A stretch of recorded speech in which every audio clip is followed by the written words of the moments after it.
Hi, welcome back to Air Engine Research. Today I'm going to take some time and just talk to new subscribers, kind of let them know what I've been doing and how I came about being Air Engine Research. About 14 years ago, I started working on YouTube as Air Engine Research, and since that time I've produced 168 videos that all variations of air motors, different types, different sizes, different shapes, different drives. And if you look back into my past videos, you'll find a lot of information. And every time that I work on something, I start out with a drawing, maybe, and then I'll put that into some kind of a perspective so that I can see what I want to be working on and how I want to do it. And then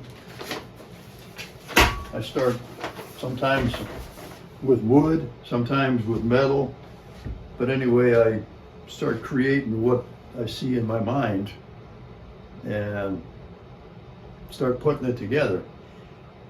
Now, a lot of times it's not going to be very interesting for you because everything takes such a long time, and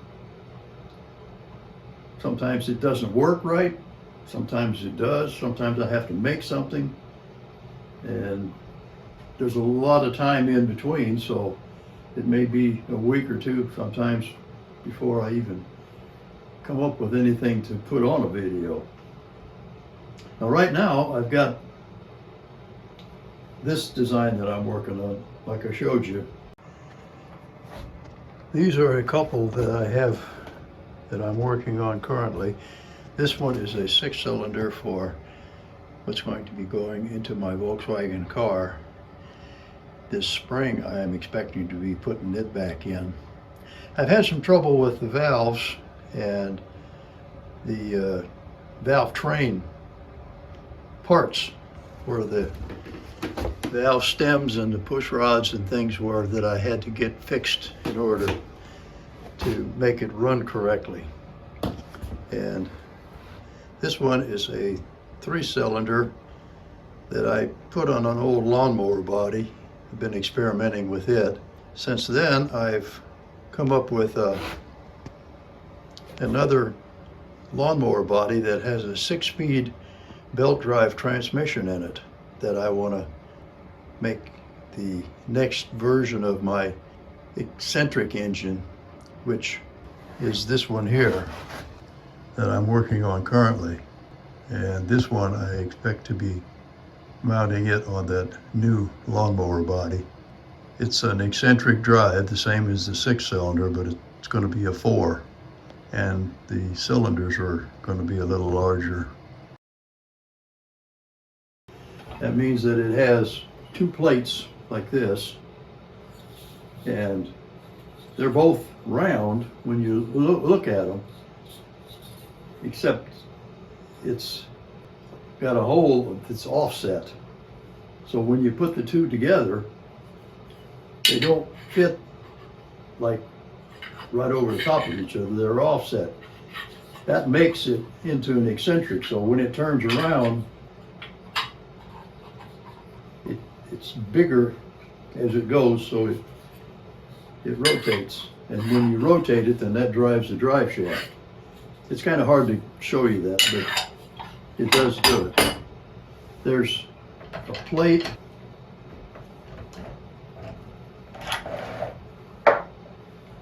Anyway, if I take it apart,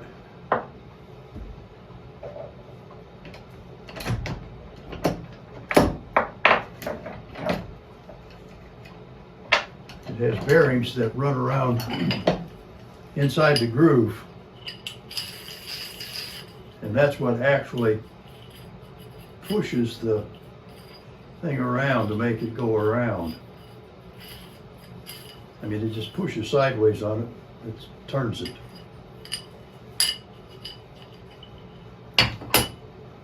And if I do it right,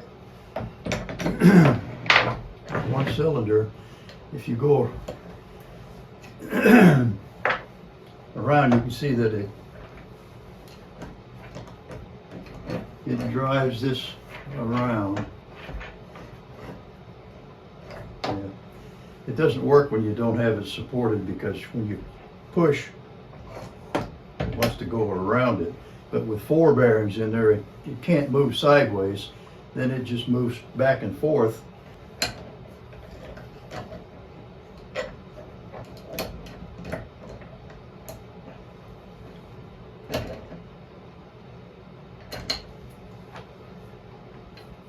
Maybe I can do it. Yeah, see, it goes like that.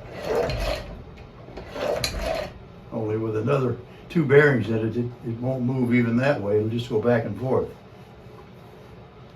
So that's the idea behind how that runs. When I first started, I had a different house, and I had a garage and a workshop there, which was quite a bit bigger than what this is. This building that I'm in here is a 10 by 14 metal garden shed, and I put paneling up and stuff in it, and I bought myself a new mini metal lathe, and I have a mini metal milling machine, a drill press, I have a bandsaw, and some other basic tools, wrenches and screwdrivers and drills, and whatever you see here in the background. It's definitely too cold for me to work outside, so I just don't do very much in the wintertime, other than come in, turn my heaters on, and get it warmed up enough that I can maybe make a few parts or something, work maybe 2 or 3 hours a day. Hopefully one of these days I'll come up with a final thing that I want to use for sure. I'm hoping in the spring, when I put that 6-cylinder back in the Volkswagen Bug, to be able to do some real good videos there. If you look back, I've done a couple of videos where I actually ran the engine in the Volkswagen in and out of the garage, but it was running so terrible with the valves and the cylinders, pistons that were leaking.